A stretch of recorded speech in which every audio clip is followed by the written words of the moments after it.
우리가 지난 시간에는 하나님의 진노에 대해서 우리가 좀 살펴보았습니다. 이스라엘의 타락이 있을 것이고, 그리고 그 이스라엘의 타락에 대하여 하나님께서 이제 진노하실 것이라 하는 말씀을 해 주셨습니다. 이스라엘의 타락은 우상 숭배였습니다. 마음이 하나님을 떠난 거죠. 이스라엘 백성들은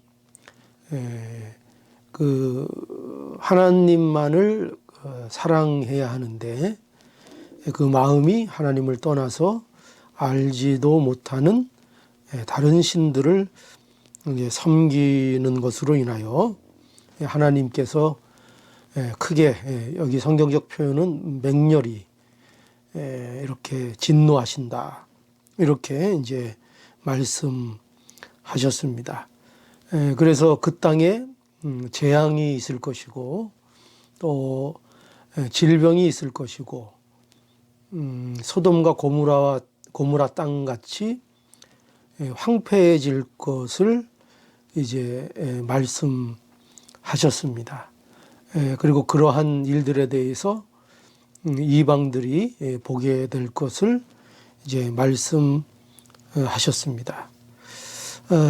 그런데 이 하나님의 진노는 우리가 이 하나님의 진노하심에 대해서 살펴보면서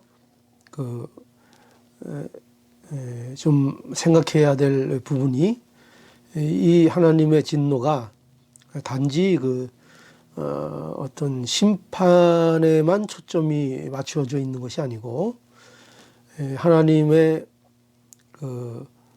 인격성을 또 우리에게 보여주는 중요한 말씀이다, 표현이다 하는 것을 우리가 좀 생각해 보았습니다. 하나님은 감정을 표출하시는 분이시다. 그의 백성들에 대하여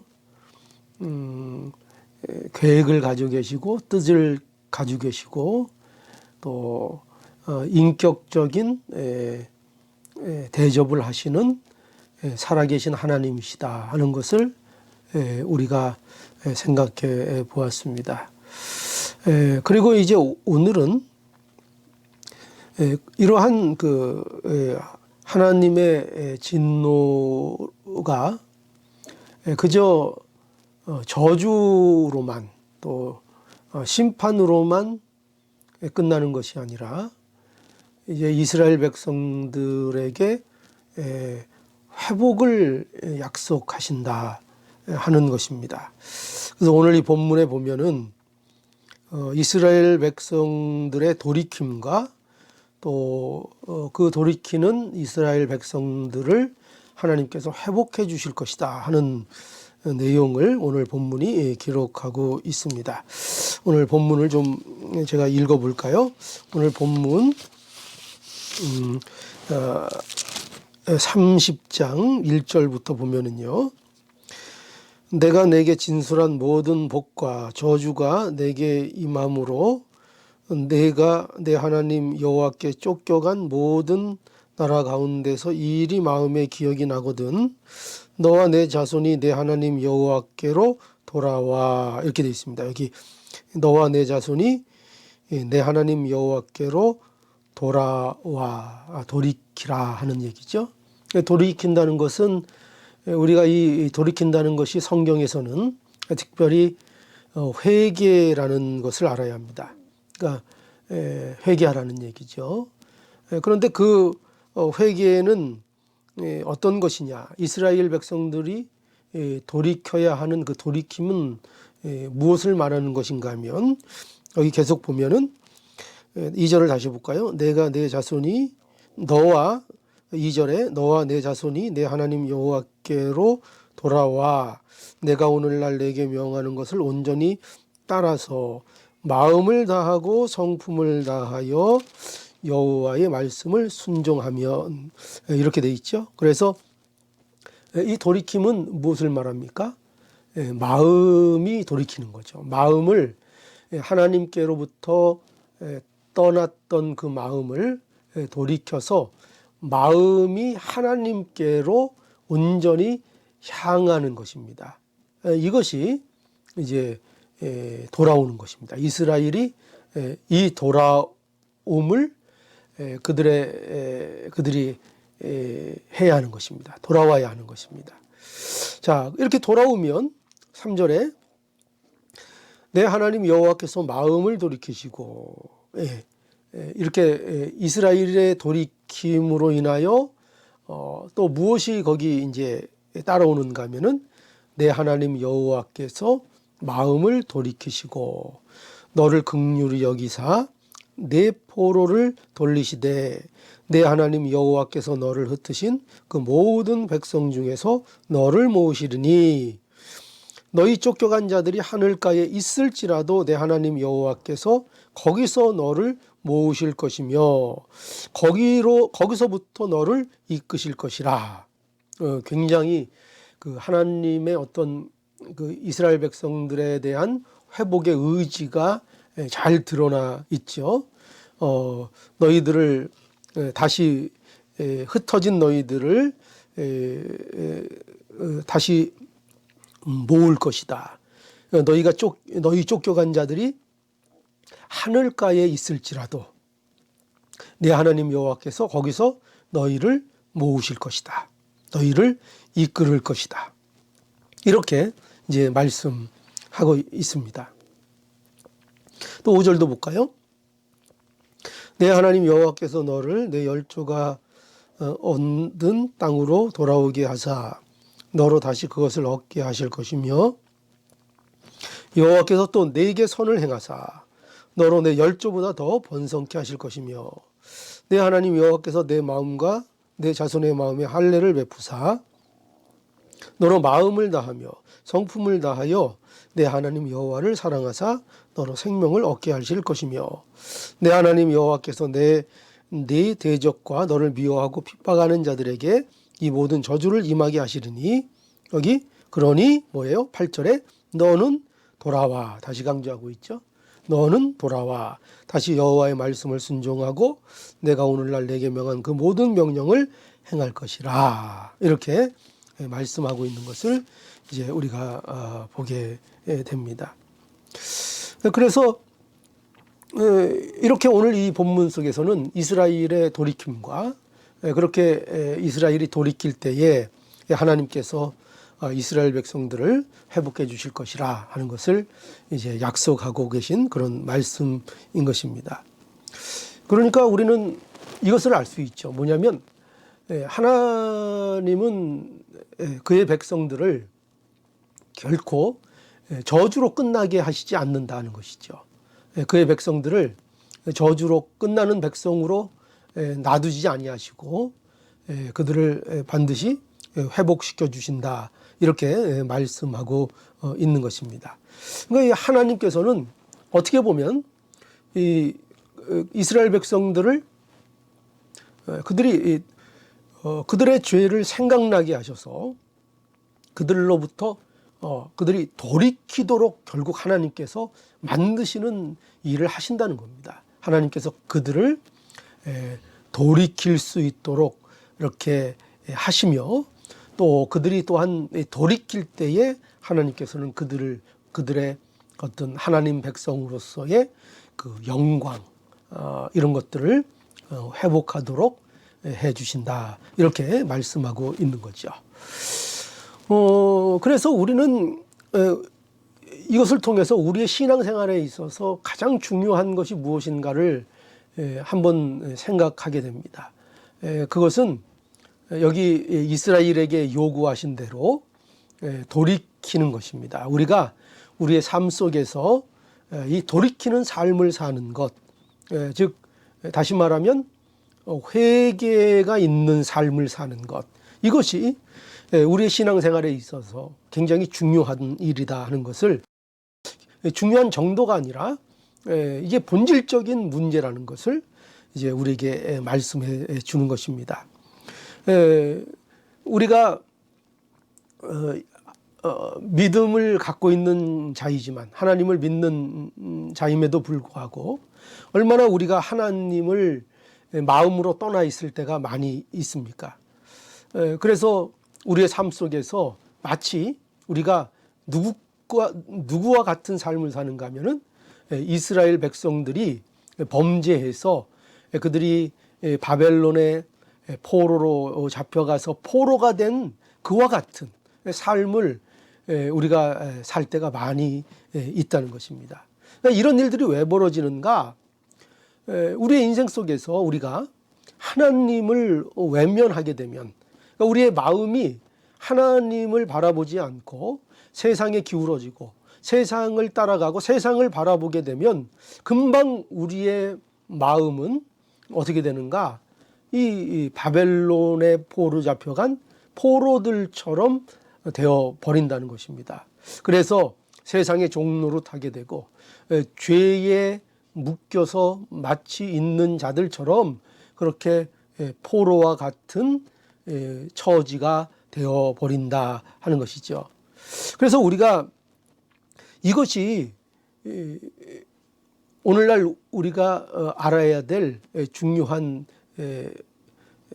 그 신앙의 어떤 잘못된 부분이고, 그리고 우리의 삶 속에서 우리가 가장 중요하게 생각해야 될 것이, 그래서 뭐라고요? 돌이키는 것입니다. 날마다 이러한 하나님을 떠나 있는 삶 속에서 우리가 버릇처럼 하나님을 떠나가는 이 습성에서 날마다 우리 자신을 이제 돌이켜서 하나님께로 나아가는 이 일이 우리의 신앙생활에서 가장 본질적으로 중요한 문제라는 것을 우리가 알아야 하겠습니다. 여러분, 이것이 되지 아니하면 우리가 예수를 믿는다고 하는데, 하나님을 믿는다고 하는데 비참한 삶을 살 수가 있는 것입니다. 여러분, 한 나라의 백성이 포로가 되는 것처럼 비참한 것은 없습니다. 그렇죠?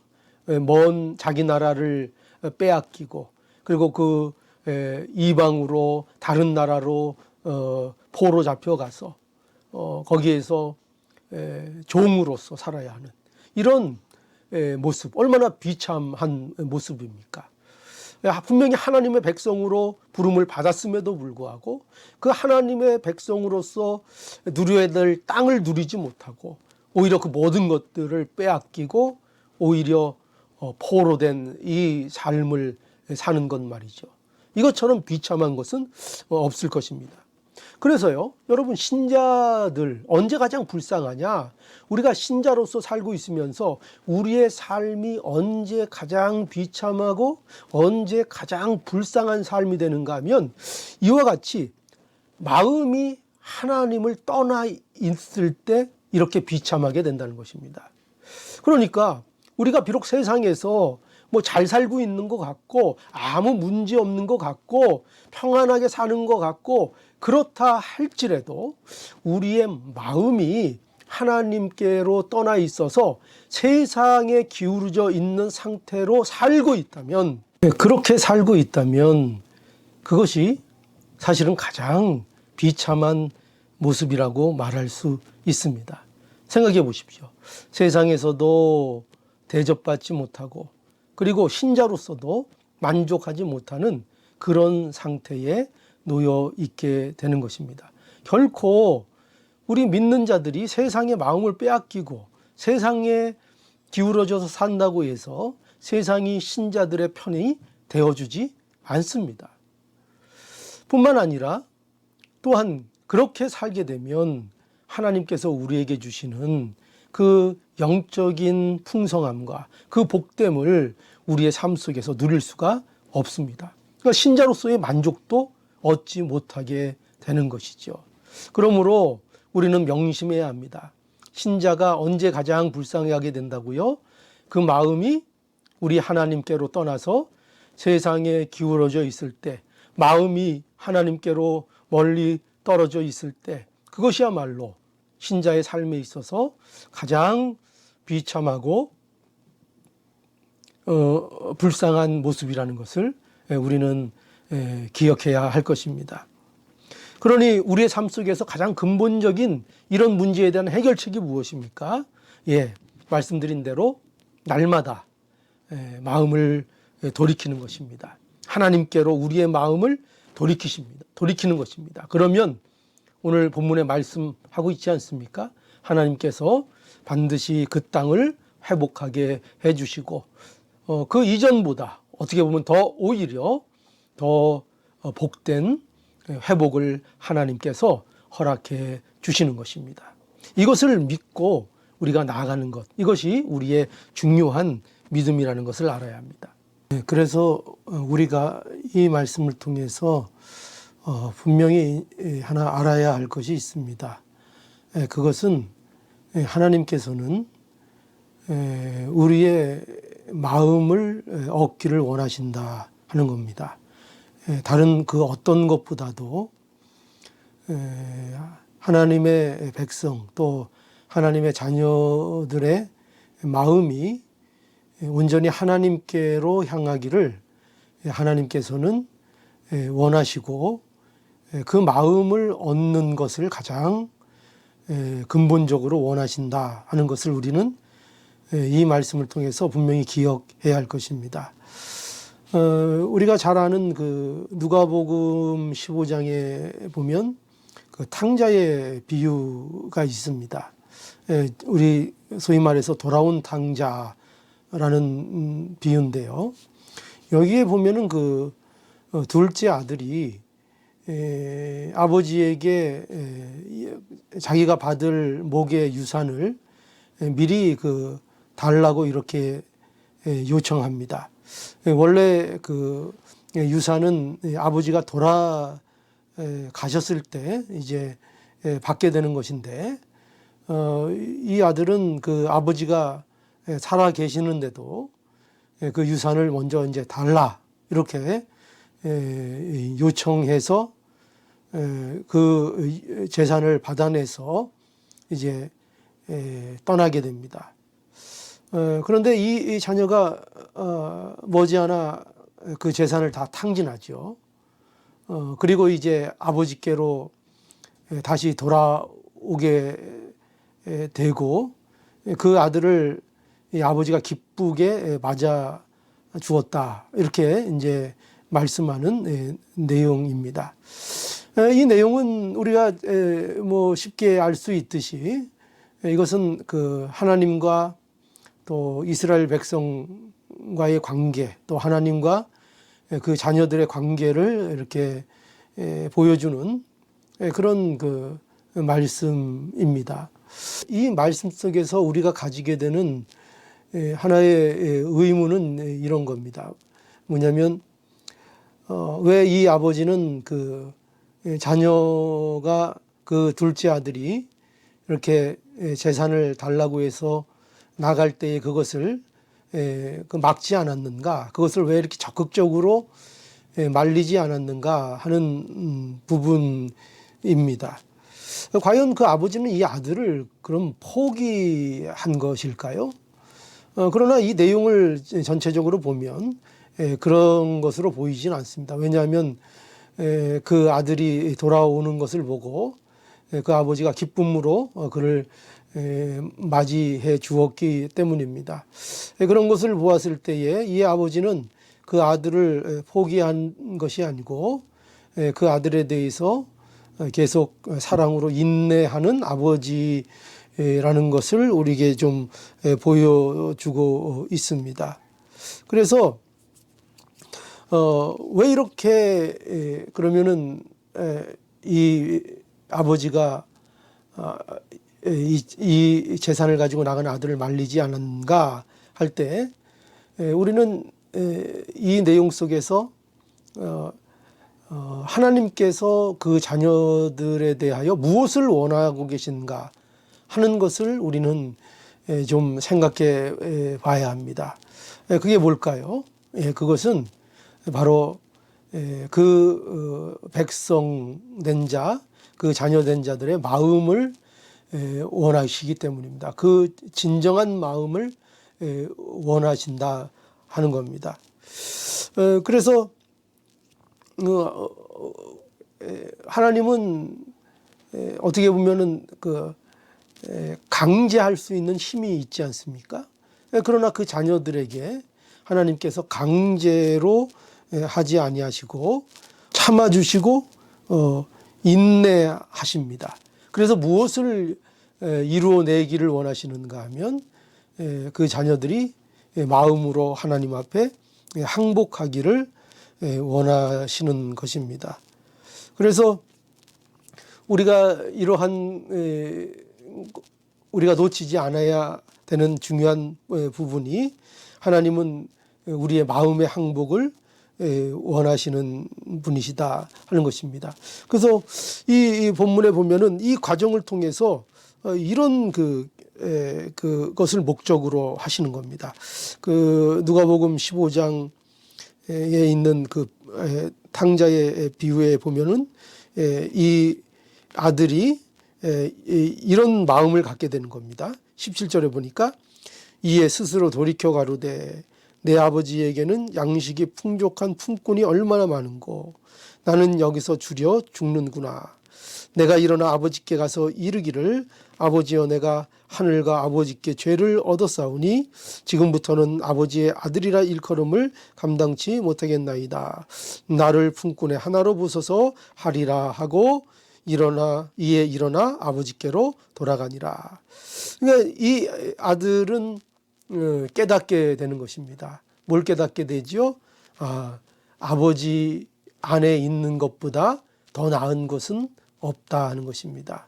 그러니까 아버지 밑에서 있을 때가 가장 풍요롭고 가장 좋았다 하는 것을 이 아들은 깨닫게 되는 것이고 이것이 가장 큰 복이다. 아버지와 함께 하는 것이 가장 큰 복이라는 것을 이 아들이 진정으로 깨닫게 되는 것이고 이제 아버지께 그 마음을 돌이켜 가게 되는 것입니다.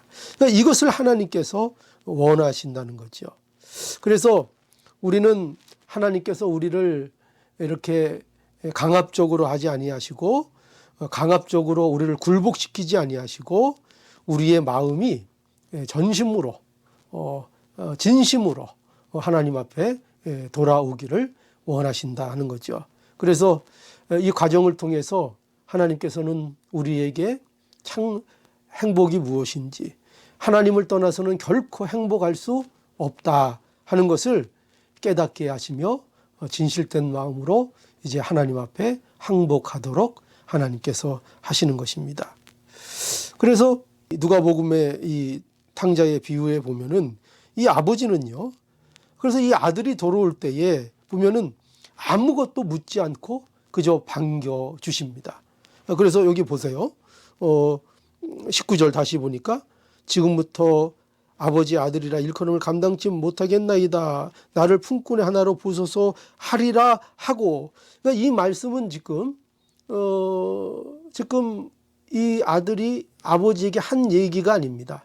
아직 이 얘기를 하지 않았습니다. 그저 이런 마음으로 이 마음을 먹은 겁니다. 이걸 깨닫게 된 겁니다. 그리고 일어나서 아버지께로 돌아간 겁니다. 그러니까 돌아갔을 때에 아버지가 이 아들이 돌아온 것을 보고 무슨 그 아들이 어떻게 잘못했다고 말한 것을 듣고 그걸 들어보니까 괜찮다고 나간 것이 아니라 그 아들이 돌아오는 것을 먼 데서 보고 그저 기쁨으로 뛰어나가서 여기 이렇게 돼 있죠. 20절에 이에 일어나 아버지께로 돌아가니라. 아직도 상고가 먼데 아버지가 저를 보고 측은히 여겨 달려가 목을 안고 입을 맞추니. 그렇죠? 그죠? 아버지는 묻지도 않고 따지지도 않고 달려나가서 그 아들을 기쁨으로 맞이하고 그를 아들로 회복시켜 준 것입니다. 여러분, 우리는 이 사실을 알아야 합니다. 하나님께서는 이처럼 우리가 돌이키기를 원하십니다. 우리가 하나님 앞에 나올 때에 하나님께서 우리를 이처럼 반갑게 우리를 기쁨으로 맞아주시는 겁니다. 우리 아버지는 결코 우리를 포기하지 아니하시는 하나님 아버지이십니다. 그 증거가 예수님의 십자가 아닙니까? 그렇죠? 우리 로마서 5장 8절에 보면 우리가 아직 죄인 되었을 때에 그리스도께서 우리를 위하여 우리를 위하여 죽으심으로 하나님께서 우리에게 대한 자기의 사랑을 확증하셨느니라. 얼마나 놀라운 말씀입니까? 우리가 아직 죄인 되었을 때에, 그러니까 우리가 의인일 때가 아닌 겁니다. 우리가 잘할 때가 아닌 겁니다. 우리가 아직 죄인이었을 때, 죄의 종노릇하고 있었을 때, 하나도 하나님 앞에 마음에 드는 것이 없는 그때에 그리스도께서 우리를 위하여 죽으심으로 하나님께서 우리에게 대한 자기의 사랑을 확증하셨느니라. 여러분, 이거보다 더 은혜로운 말씀이 있을까요? 우리가 죄인임에도 불구하고 하나님께서 예수 그리스도를 통해서 우리에게 사랑을 확증해 주셨습니다.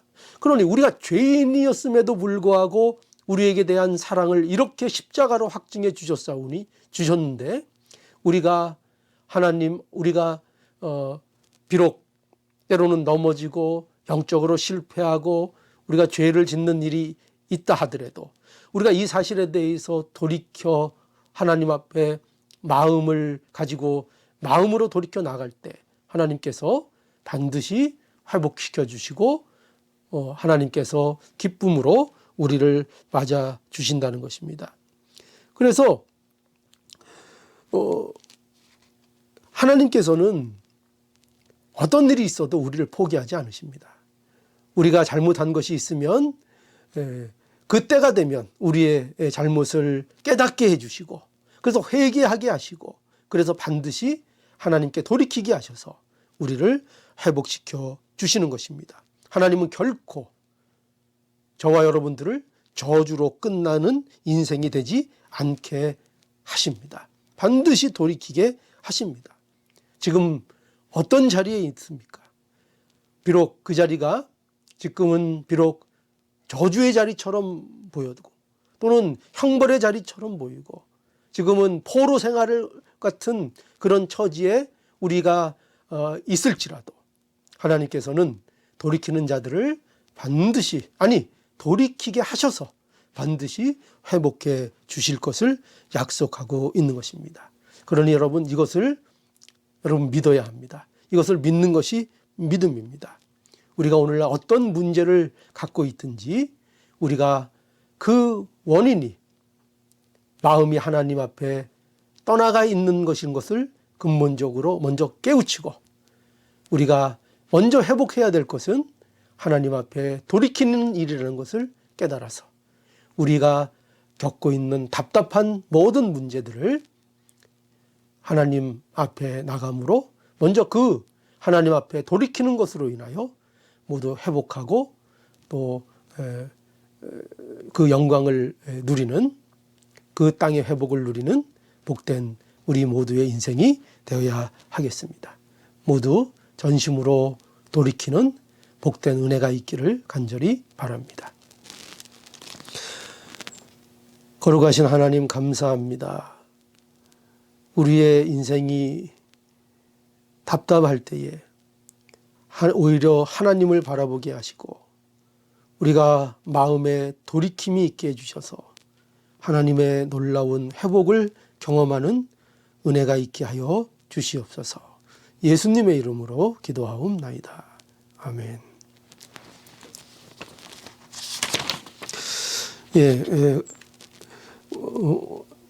다 함께 또 기도해야 하겠습니다. 전심으로 하나님 앞에 부르도록 하겠습니다. 김미아 집사님 믿음의 가정을 위해서 또 기도해 주시고 그의 자녀들을 위해서도 기도해 주시기 바랍니다. 또 우리 늘 기도하듯이 병으로 고통 중에 있는 성도들 또 우리 기억해서 기도해 주시고요. 또 마음의 상처로 고통받는 우리 성도들 있을 줄 압니다. 우리 성도들을 위해서 하나님의 의로가 있고 회복이 있도록 기도해 주시기 바랍니다. 또 우리 미주 서부교회를 위해서 특별히 기도해 주시기 바랍니다. 참 어려운 시기를 우리가 지나가고 있는데 이럴 때일수록 더 든든한 교회, 오히려 더 회복되고 성장하는 교회가 될 수 있도록 하나님께 또 간곡히 기도하는 우리 모든 성도들이 되셔야 하겠습니다. 또 온라인 모임 월요일 오후 8시에 있습니다.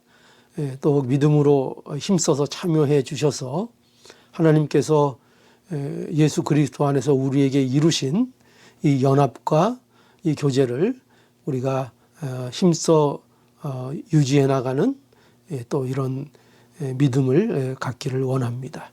함께 교제하는 귀한 시간이 되기를 바랍니다. 오늘 말씀대로 우리가 무엇보다도 본질적으로 하나님께로 우리의 마음을 돌이키는 것이 가장 중요한 문제라는 것을 우리가 한번 다시 생각해서 혹시 우리의 마음이 하나님께로 떠나 있는 것이 우리의 지금 당하는 모든 현실의 답답함의 원인이 아닌가를 깊이 생각하시고 우리의 마음이 하나님께로 향하는 놀라운 은혜가 있도록 하나님 앞에 또 기도해야 하겠습니다. 오늘도 힘써 하나님 앞에 간구하여 주님이 주시는 응답받는 귀한 시간이 되기를 간절히 바랍니다.